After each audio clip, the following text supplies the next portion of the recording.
Emerging economy का क्या फ़ायदा होता है, ये तो हमने पिछले 20 साल में देखा है कि कंपैरेटिवली जो भी हमारे आस पड़ोस के जितने भी कंट्रीज़ है लाइक चाइना, जापान, उसमें जितने भी ग्रोथ पिछले 20 साल में हुए हैं और हमने कितना ग्रोथ किया है और अभी हमारे पास क्या ग्रोथ पोटेंशियल है, आज हम इसकी बात करेंगे।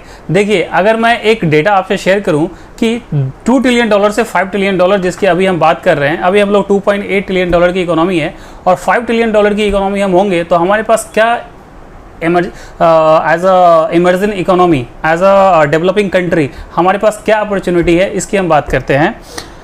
चाइना को $2 ट्रिलियन से $5 ट्रिलियन बनने में लगभग 5 साल लगे थे और ये था in the year of 2004 to 2009 और हैंग सेंग उस समय 8500 से 32,000 पे आ गया, यानी कि ऑलमोस्ट 4 टाइम्स का ग्रोथ हुआ था। अगर हम यूएसए की बात करें तो यूएसए ने $2 ट्रिलियन से $5 ट्रिलियन होने के लिए 11 साल का टाइम लिया, 1977 से लेकर 1988 तक। और उस टाइम अगर हम डाउ जोन्स की बात करें तो डाउ जोन्स 700 के आसपास था और वो हो गया 12,000, यानी कि 15 गुना का ग्रोथ हुआ।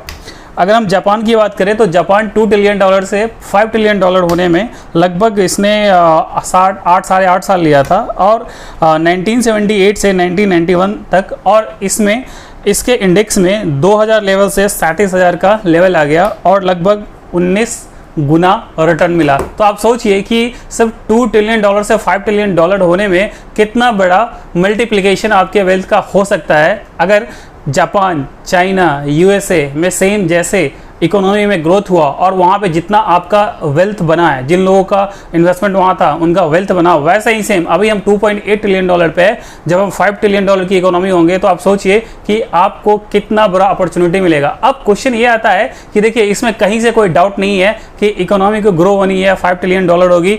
मोदी जी 2025 बोल रहे हैं, हो सकता है कि पैंडेमिक की वजह से वो 2026 हो जाए, 2027 हो जाए, बट वो होना ही होना है, वो होगा ही होगा, that will happen for sure.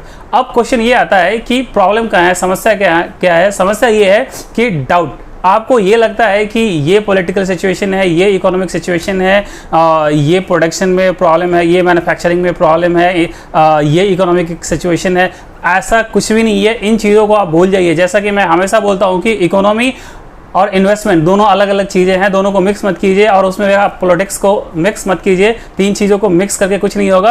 आपको सिर्फ और सिर्फ हमेशा एक ही बात पे फोकस करना है कि आपका पैसा किस सेक्टर, किस स्टॉक में बनेगा, और अगर आपने सिर्फ उस पर फोकस किया कि पैसा बनेगा कैसे, इकोनॉमी को $2 ट्रिलियन से $5 ट्रिलियन होना ही होना है और वो होगा, उसमें कहीं से कोई डाउट नहीं है। तो आपको बिना डाउट के ये सोचना है कि आपको किस सेक्टर में रहना है, आपका पैसा बनेगा। फॉर एग्जांपल, जैसे अभी आपने देखा होगा कि पिछले 8-10 साल में फार्मा इंडस्ट्री ने कोई रिटर्न नहीं दिया था। अगर अभी आप पिछले 1 साल 1.5 साल की बात करें तो फार्मा ने लगभग डबल ट्रिपल का रिटर्न दे दिया है। क्यों? क्योंकि 10 साल तक उसमें कोई रिटर्न नहीं था और कंसोलिडेशन फेज में था, और कम से कम 2-3 साल तक फार्मा इंडस्ट्री में अभी और भी ग्रोथ रहेगा। रीजन चाहे जो भी हो, बट वो ग्रोथ रहेगी। अब बात करते हैं कि हमारे लिए क्या अपॉर्चुनिटी। हमारे लिए ये अपॉर्चुनिटी है कि अगर हमारी इकोनॉमी $2.8 ट्रिलियन से $5 ट्रिलियन भी होनी है, यानी कि हमारे मार्केट का साइज लगभग डबल हो जाएगा। यानी कि आपका सेंसेक्स अभी अगर 55,000 के आसपास है तो लाख तो हो ही जाएगा। तो आप सोचिए कि अगर इंडेक्स डबल होगा तो आपके स्टॉक के प्राइसेस कितने गुने हो जाएंगे, 3 गुना, 4 गुना, 5 गुना ऑटोमेटिकली हो जाएगा। तो आप कहीं से भी शक संदेह मत कीजिए, डाउट मत कीजिए, इकोनॉमी को ग्रो होना ही होना है। और इमर्जिंग इकोनॉमी में हमेशा पैसा आपका बहुत ही जल्दी, फास्टली, ज़बरदस्त तरीके से बनता है। अब क्वेश्चन आता है इसका सबसे बेस्ट तरीका क्या है? सबसे बेस्ट तरीका है कि आप थोड़ा सा रिसर्च कीजिए, थोड़ा सा एनालिसिस कीजिए कि कहाँ ये कौन सा सेक्टर है जिसमें कि अभी ग्रोथ बचा हुआ है और आने वाले 5 साल 10 साल में ग्रोथ बहुत ही ज़बरदस्त, ट्रिमेंडसली वो ग्रो करेगा। अगर आप नहीं कर सकते हैं तो जैसे हम हमेशा बात करते हैं कि एक एडवाइज़र को कांटेक्ट कीजिए और वो आपको बताएगा कि कौन सा सेक्टर, कौन सा स्टॉक है जो आपके लिए बेहतरीन साबित हो सकता है। तो उन स्टॉक सेक्टर में आप इन्वेस्टमेंट कीजिए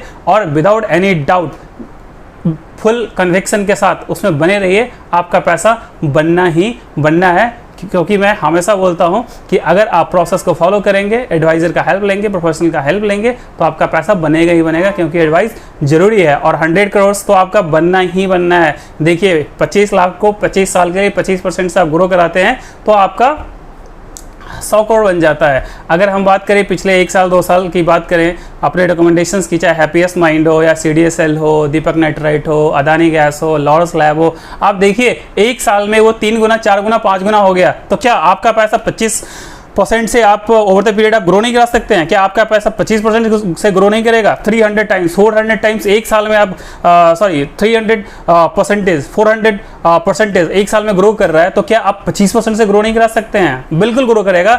आप जो बहुत बात करते हैं कि हम पेनी स्टॉक में लगा देंगे, 10 रुपये 5 रुपये 50 रुपये वाले स्टॉक वो 50 हो जाएगा, 100 हो जाएगा, 500 हो जाएगा, ये आप एंटिसिपेशन में मत डालिए। आप प्रोसेस को फॉलो कीजिए, एडवाइजर को फॉलो कीजिए और बने रहिए अच्छे स्टॉक्स में। आपका पैसा 110% बनेगा। 25 लाख नहीं है तो 10 लाख को सिर्फ 25-26% से ग्रो कराइए, over the period of 25-30 years आपका पैसा 100 करोड़ बन जाएगा।